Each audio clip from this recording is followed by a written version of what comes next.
UP की 25 बड़ी खबरें। एक खबर आपके शहर की भी हो सकती है। चलिए शुरू करते हैं न्यूज फटाफट। गैस एलपीजी की भारी किल्लत को देखते हुए सरकार ने आम जनता को राहत देने के लिए केरोसिन बांटने का फैसला किया है। इस कदम का मुख्य लक्ष्य एलपीजी संकट के दौरान घरों में ईंधन का उपलब्धता सुनिश्चित करना और आम आदमी की रसोई की चालू रखना है। हालांकि सरकार के इस फैसले के सामने सबसे बड़ा बवाल डिस्ट्रीब्यूशन नेटवर्क का है, क्योंकि केरोसिन का पूरा ढांचा अब लगभग खत्म हो चुका है। प्रदेश से एक रोकड़े खड़े कर देने वाला घटना सामने आई है, जहां एक मासूम बच्चे की बेरहमी से हत्या कर दी गई। आरोप है कि बच्चे को पहले बुरी तरह पीटा गया और सिगरेट से जलाकर प्रताड़ित किया गया। अंत में दीवार पर सिर पटककर उसकी जान ले ली गई। पुलिस इस खौफनाक मामले की गंभीरता से जांच कर रही है। उत्तर प्रदेश में 950 रुपए वाला गैस सिलेंडर 3500 रुपए की भारी कीमत पर ब्लैक में बेचा जा रहा है। वीडियो में सप्लायर साफ तौर पर कह रहा है कि आने वाले दिनों में गैस के दाम अभी और ज़्यादा बढ़ेंगे। लखनऊ से आई टेस्ट इन्वेस्टिगेशन की टीम रिपोर्ट राज्य में सप्लाई चेन नियम पर गंभीर सवाल खड़े कर प्रमुख चंद्रशेखर आजाद ने करड़ी सेना को धमकी पर तीखी प्रतिक्रिया दी है। उन्होंने सख्त लहजे में कहा है कि हम चमड़ा उतारना भी जानते हैं और उसका जूता बनाना भी। इस बयान के बाद दोनों गुटों में बीच रणनीतिक और सामाजिक बयानबाजी तेज हो गई। यह तीखा जवाब करड़ी सेना द्वारा दी गई कथित धमकियों के विरोध में सामने आया है।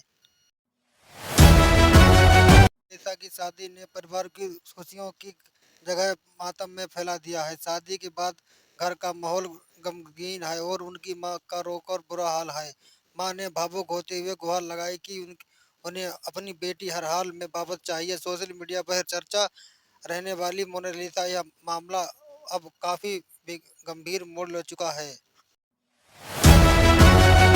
प्रदेश के मौसम में अचानक बदलाव आया है और प्रदेश के 15 मुख्य शहरों में जोरदार बारिश दर्ज की गई है। उत्तर प्रदेश के बदायूं में एक जूस विक्रेता द्वारा गिलास में थूककर जूस देने का मामला सामने आया है। जूस पी रहे ग्राहकों ने विक्रेता की इन घिनौनी हरकत को मौके पर ही पकड़ लिया।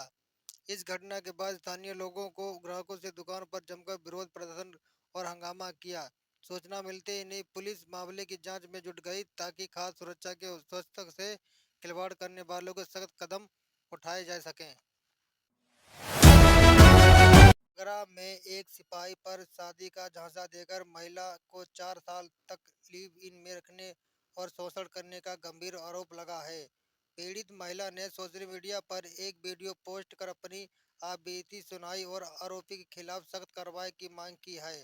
न्याय न मिलने से परेशान होकर महिला ने सीधे उत्तर प्रदेश के मुख्यमंत्री आदित्यनाथ से इंसाफ की गुहार लगाई है। वीडियो वायरल होने के बाद पुलिस ने हड़कंप मच गया और मामले की जांच शुरू कर दी गई। दिल्ली के बसेड़ी में हुई महिला की हत्या के मामले को पुलिस ने पर्दाफाश कर दिया है।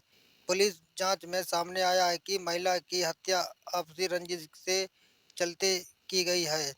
हत्या के बाद शव को फेंक दिया गया था, जिसके बरामद कर पुलिस ने आरोपियों की धरपकड़ की। पुलिस की विभाग ने टीम के साथ प्रेस कॉन्फ्रेंस कर इसे अंधे कत्ल की गुत्थी सुलझाने की जानकारी साझा की। वाराणसी की एक किशोरी बरेली के होटल से भागकर अपनी जान बचाते हुए सीधे पुलिस थाने पहुंची। पीड़ित ने पुलिस को आपबीती बताते हुए आरोप लगाया कि उसे होटल में बंधक बनाकर जबरन देह व्यापार धकेला जा कर रहा था। किशोरी की शिकायत मिलते ही पुलिस महकमे में हड़कंप मच गया और मामले की जांच शुरू कर दी गई। किशोरी की बहादुरी की वजह से एक बड़े अनैतिक रैकेट का खुलासा होने की संभावना है। प्रमुख मायावती समाजवादी पार्टी पर निशाना साधते हुए उनके पीडीए पिछड़ा दलित नारे को एक छलावा और दिखावा करार दिया है। मायावती का दावा है कि ब्राह्मण समुदाय पर बसपा के साथ जुड़ रहा है, जिसमें सपा ने बौखलाहट और बेचैनी पैदा हो गई है। उन्होंने जोर देकर कहा कि केवल बहुजन समाज पार्टी ही दलित और पिछड़ों असली सच्ची प्रतिनिधि पार्टी है। मायावती का यह बयान आने वाले चुनावों से पहले दलित ब्राह्मण गठजोड़ को फिर से मजबूत करने के लिए एक सोची समझी राजनीति हिस्सा माना जा रहा है। हरदोई में आसमानी बिजली का कहर देखने को मिला, जिसकी चपेट में आने से एक किसान की दुखद मृत्यु हो गई है। स्ट्रेट ऑफ हॉर्मोज के रास्ते में 92,700 टन एलपीजी की बड़ी खेप भारत पहुंच रही है। भारी मात्रा में गैस की इस आपूर्ति से देश में गहरते गैस संकट पर लगाम लगेगी। समुद्री रास्ते की चुनौतियों को पार आ रहा है शिप बेट रसोई गैस उपलब्ध सुनिश्चित करेगा।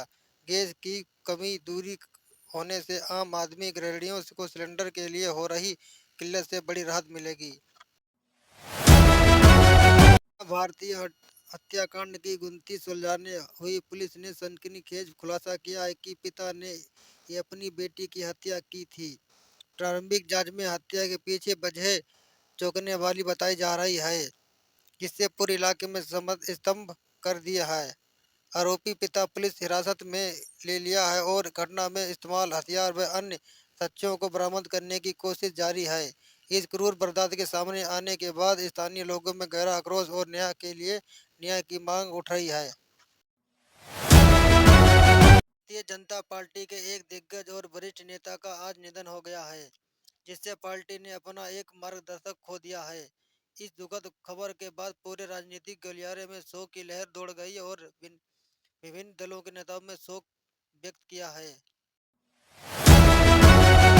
प्रदेश में विशेष शिक्षकों के खाली पदों को भरने के लिए सुप्रीम कोर्ट ने कड़ा रुख अपनाया है। कोर्ट के आदेश के बाद अब राज्य सरकार जल्द ही हजारों पदों पर भर्ती के लिए आधिकारिक नोटिफिकेशन जारी कर रही है। इस फैसले का मुख्य उद्देश्य प्रदेश के दिव्यांग बच्चों को बेहतर और समावेशी शिक्षा का अधिकार दिलाना है। 22वीं किस्त का वितरण सरकार द्वारा पीएम किसान सम्मान निधि की बहुवर्षीय चित्र 22वीं किस्त आधिकारिक तौर पर जारी कर दी गई है।